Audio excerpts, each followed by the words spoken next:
You weren't ready to endorse him yet. What's your holdup there? What's my holdup? Well,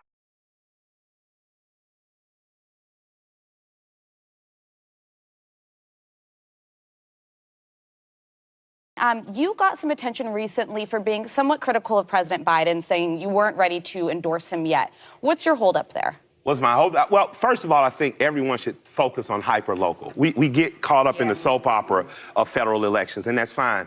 But if you are concerned with the federal election, you don't know who your city council or your wardsman is, you don't know who your mayor is, and you don't have a good list of state representatives or governor. That's rapper Killer Mike on The View talking about why he hasn't supported Biden yet. And you can already tell by the look on Sunny Hostin's face that it's gonna ruffle some feathers, which honestly shouldn't come as a surprise. Given her family history, I don't imagine she would take too kindly to black people thinking for themselves. Welcome to Nurk News, I'm Nurkish.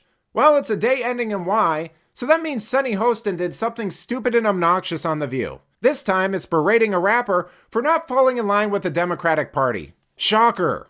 Today, we're going to take a few minutes to break down this clip and highlight the many, many ways Sunny Hostin is a terrible person. So I imagine a lot of you don't know who this guy is.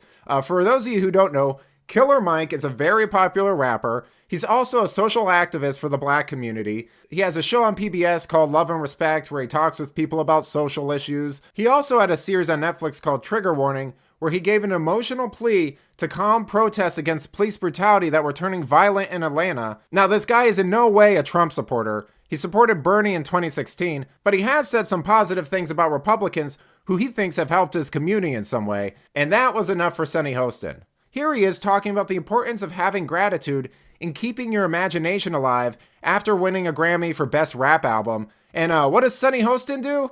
You guessed it, she made it all about herself so she can scold him like a child. And your imagination has to be bigger than the room, bigger than the building, bigger than the sky, because if you keep the imagination alive, everything is possible. That's right. When you limit your imagination, nothing becomes as possible as it could be. So, now, yeah. You know, I'm a former prosecutor. Yeah. And there were some other headlines that came out. And I was very upset about it. Yeah. Because it was unnecessary, and you don't do that on that special night. Yeah. Especially for what I read about. Yeah. So what I'm going to ask you is, there was an incident at the Grammys. It led to you being taken out in handcuffs and arrested. I mean, you could just see the contempt radiating from her here. It's a bit ironic that she uses his success and moment of achievement to humble brag about herself and then chastise him for ruining that special night by getting arrested. Especially when she argues that black people in America have it worse than Muslims being hauled off to who knows where in China because our justice system just loves incarcerating them for no reason. I mean, I honestly think the hostility she has for this guy comes from the fact that he's been vocally critical of Biden.